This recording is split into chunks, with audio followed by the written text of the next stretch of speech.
Hey guys, Mindstone here. So, a new year of Hearthstone standard format has launched, and we are now here with the Witchwood expansion. It's been a few days since it released, but here we are, and here are some new decks. So, this will be the first video in the series where I'll be showing off a few Witchwood decks, just as I usually do with those new expansions. So, as usual, it's going to be Druid today, and as the first video, and this time it's going to be Ram Druid. Um, yeah, so let's just get straight into the list. First of all, we have Leather Jasper Spellstone, and 2 copies, of course. I think this card is really good because it helps you beat aggro, which is like the main reason you're playing it. It's really easy to generate armor in the deck, so it's easily upgraded, which means it just becomes a really big sort of damage, which is super disposable because it only costs 1 mana. So therefore, it seems like a really strong card, and I think it's not too much to say that it's been tested a lot, and it kind of works in Druid decks. So I'm very happy about this card, and I feel like it just helps you a lot. You should also note that it actually does quite a lot of damage once it gets to the 3rd stage, which means that you can actually remove quite big things with it. So that's worth noting, but don't be afraid to throw it away at like stage 1 or 2 if you need to kill something dangerous. Um, yeah. So next card up is Wild Growth. This card's just a Druid all-time staple. Since you can get so far ahead by just playing things that cost more mana. So the cards usually get exponentially more powerful once you get well into the higher mana spots, and that therefore Wild Growth is pretty good. So we like that a lot, and it's obviously there. So, and we're playing one of the new cards now, Witchwood Apple. So this mid-range ramp druid is a hand druid sort of thing. It's not as like hand druid combo hand druid thing, where you just have to play every goddamn hand synergy thing. But I have a lot of them, and I've tried to like build the deck so that they um well, sort of work out. So I have a lot of synergy things there, and you could discuss whether you need that in a hand druid and a mid-range druid. But I think it plays like token druid sort of, and the hand style sort of plays into that, and that's also what I want to show with the deck, that you can actually take this new mechanic that Blizzard introduced, or at least new playstyle, which is hand druid, and actually make it into something good. Um, so yeah, we've got Witchwood Apple. The card just gives you 3 cards in your hand. You're not going to consider too much what these are, because really they're not that good. They're just 2/2 minions that cost 2. But what they are is that they're ways to dump your mana when you get a lot of mana. So if you just ramp mana, which you can do with this deck, you can then dump all that mana in something if you don't have anything else. And they fill your hand, so they synergize really well with these fill your hand cards. So it's a mulligan card. Just that's worth noting, I believe. Um, Even though if you're against aggro, you're not going to be very happy about it, but it's still good. And I would probably stick with it. It's a little bit of a discussion because if there's a lot of aggro power in, it might actually be a liability more than a help, because of the iron favor, and that it doesn't do anything for you. So in that case, you may want to mulligan more of like swipe or spreading play, which we'll get to later. Yeah, but that's about Witchwood Apple. So we've got Wrath. It's just that is This is flexible removal. It can kill something mediocrely big, or you can kill something small. Oh, and draw cards. So that's lovely. It's just nice and flexible. We kind of miss Fandral, because Wrath was like a lot more threatening with Fandral, but it's still good. So yeah, it's lovely. Then we're playing Savage Roar. So I mentioned this token synergy earlier, and Savage Roar is really the icing on the cake there. Because it allows you to have these tokens or just a few big minions, and then Savage Roar makes it a lot easier to finish games once you have this. So the deck plays in that way where you build a board of some sort and you try to say, if my opponent cannot clear this, I win. So it's sort of a way to end the game without it dragging out too long, since you don't actually have the tools to stall out a game with this deck. So yeah, it's your finisher really, but it can be used for like disposable removal, since it gives your hero attack, and it can give your minions attack, so that's possible too. You don't have to kill the enemy when you use it, but you want to do that most often. Yeah, but then we've got Swipe. So this is just brilliant removal, and it's there for obvious reasons. Especially against aggro, it's just amazing. So yeah, not much to say there. Then we've got Twilight Drake. So another hand synergy card. I feel like playing a Twilight Drake on turn 4 after you've been playing the Witchwood Apple on turn 2 is just a really big dropout, and against a lot of mid-range decks, you get a huge advantage out of it. So I feel like it's really, really powerful and just kind of makes sense. And again, it is slightly thematical to hand synergy, so I have to admit that it's in there for that as well. Yeah. Then for Whispering Witch, which is a new card which also does this hand synergy thing. So I thought seeing Whispering Woods, that was really the reason I decided to go with the token synergy build.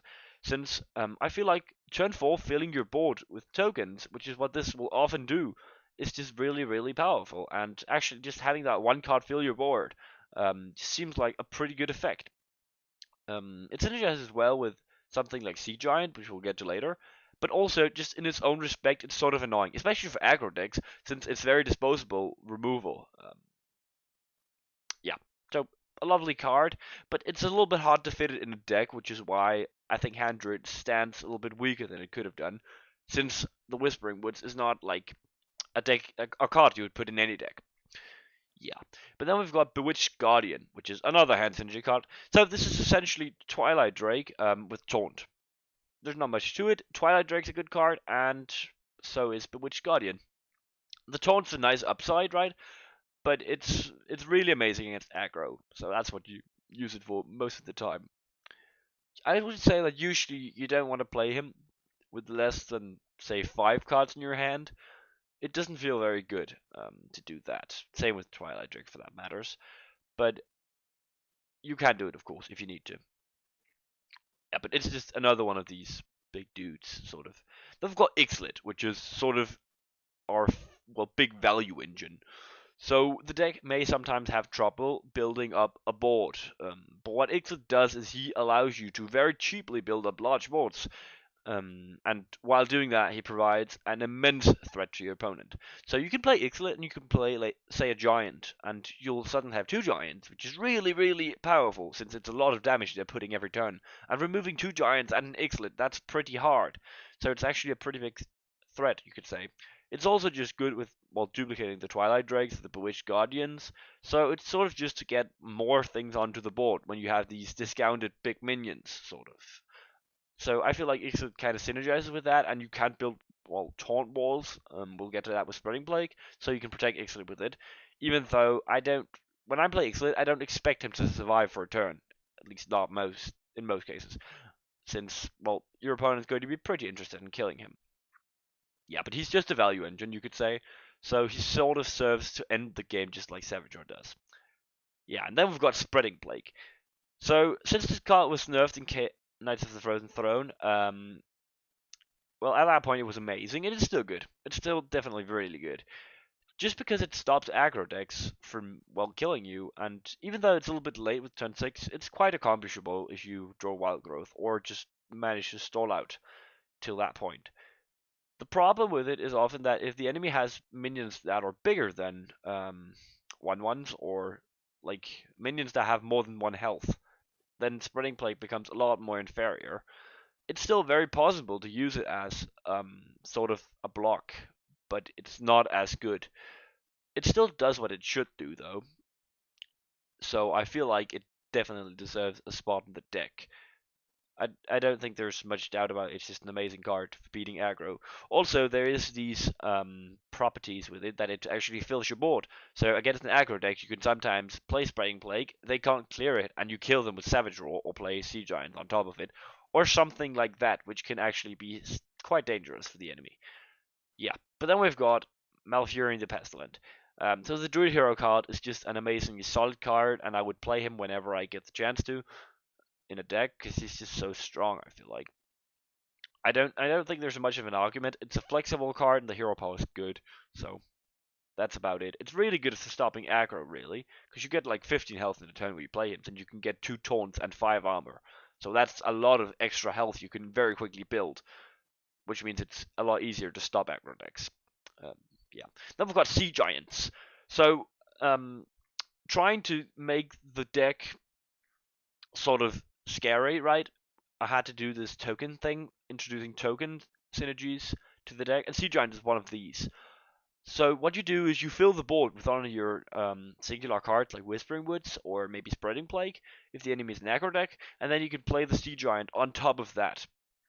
So it's often a very big tempo swing once you manage to do this, which makes it quite scary actually. And most decks can't just deal with an 8/8 as of such, so it's actually quite problematic for them. It's also quite nicely synergizing with Ixalit since, well, you can get a lot of Sea Giants if the enemy has a lot of things on the board. Since, well, duplicating one thing will obviously discount the Sea Giant a lot. However, Sea Giants are just there to be big threats. Yeah. Then we've got Ultimate Infestation. I think this card is just amazing. It's just the value is so immensely well packed into this card that I feel like sometimes like you don't want to draw 10 cards in a match out of just these two cards, but the power level of them are just it's just super amazing. Yeah, so that's kind of why you're playing two of them for consistency, and having the second one as a finisher is actually just fine. I feel like a lot of games is um a lot of games are like you stall for a lot of time, and then once you get to turn 10, you play the ultimate station, and you start turning the corners, right? And you get ahead from that point. So it's oftentimes the turning point in a match. Then we've got Mountain Giants, which are, since we're playing Hand Druid, this is pretty obvious, right? I think Mountain Giants are probably the best hand cards available right now, so it makes a lot of sense to play them, I think. They sort of also help to just make the deck a thing, because you can often play them on turn 4 or around there. So yeah, that is about the deck. I think we'll just be getting into an example game to show off how it does. So, here we are, getting into an example game with the Ram Druid deck. We're going to be looking for, hopefully, something which is kind of aggro-ish, because we've got a lot of anti-aggro tools in the deck, so that should make it, if not easy, then at least manageable to play against aggro decks. Now, there is a rogue. So I've seen some Tempo Rogue, and I've seen some Miracle Rogue, so there's a little bit of variance there, and I don't really know what we're facing. I've even seen Quest Rogue, actually. But we'll see. I think it should be decent. Not good, but decent. We're going to throw these. They're just too slow for the matchup. Mountain Giant could be relevant, so we're going to keep that. And Jasper's super good for clearing the threats that the Rogue may play. Now, getting the Witchwood Apple was really important, because it makes us able to play the Mountain Giant a lot earlier. And the swipe is decent, of course. Yeah.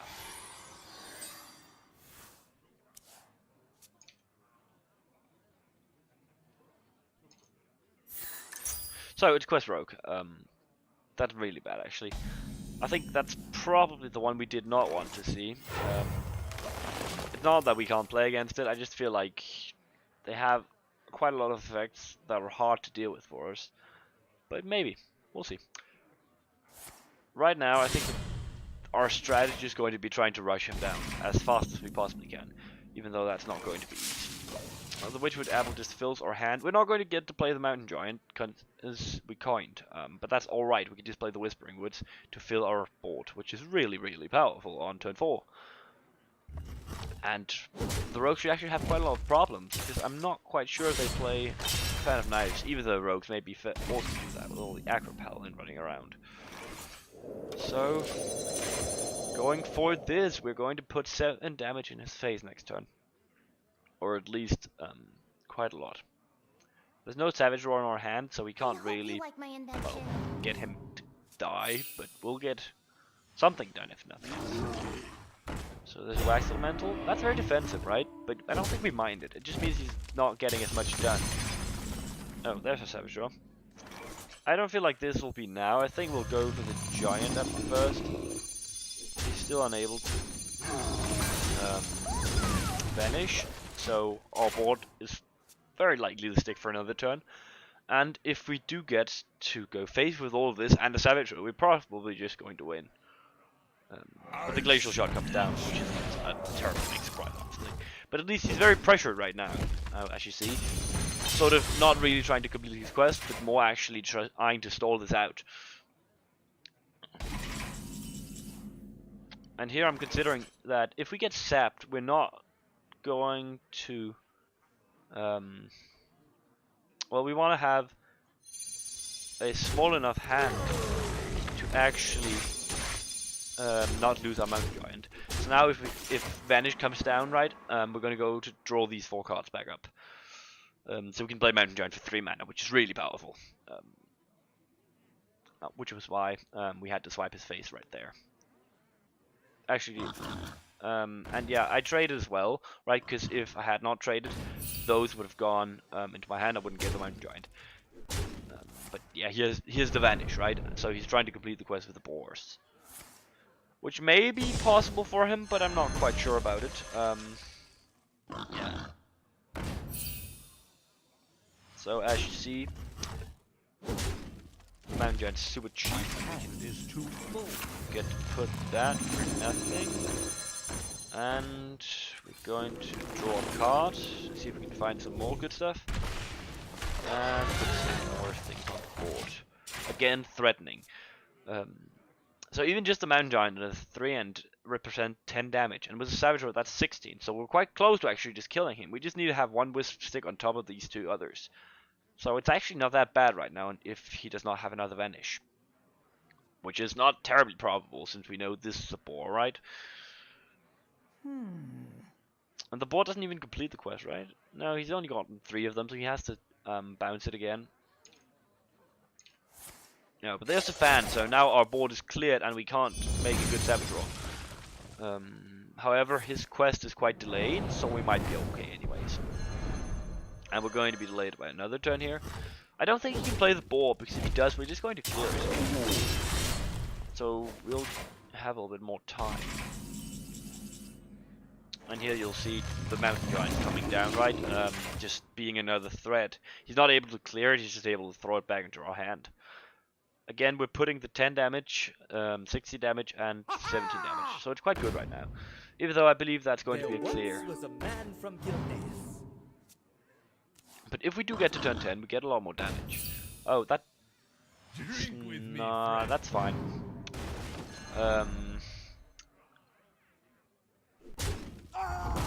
So we can do 13 damage, which is fine. Oh, never mind. So that's lethal. And we'll take it. So if we didn't draw the Savage Roll, we could have just UI'd him next turn and we would have won anyways, right? Because he couldn't kill us with 3 cards. So it would have been fine. One of them was even quest, and one of them was a boar, so we would have lived there. But the idea was just kill the rogue as fast as possible, and we kind of managed to do that. Yeah, so... But the deck is really about that, getting on to the board and getting advantage, which was what we did with this, filling the board with Wisp early game and following it up with the Mountain Giant the turn afterwards. So there was a lot of pressure on him all game, and actually even though he completed the quest, it just wasn't fast enough to stop us. So, as I said, it's a ramp deck, but it's also a mid-range deck, right? Because we were the aggro deck here. He was going to beat us if he could get the quest down and stabilize. But since we just kept pressuring him, he never got to that point. But against something like an aggro paladin, we would have to control the board and make sure to not die. So, there is variance to the way you play the deck. That's what makes me like it a lot. At least that's one of the reasons. And I think it's just a fun deck overall, so you should definitely give it a try. But yeah, I think that was all I had to say about the deck. I hope you enjoyed it, and I hope you'll enjoy watching another few videos to see what I've got up for you next. There's quite a few interesting decks. With that said, I hope to see you in my next video.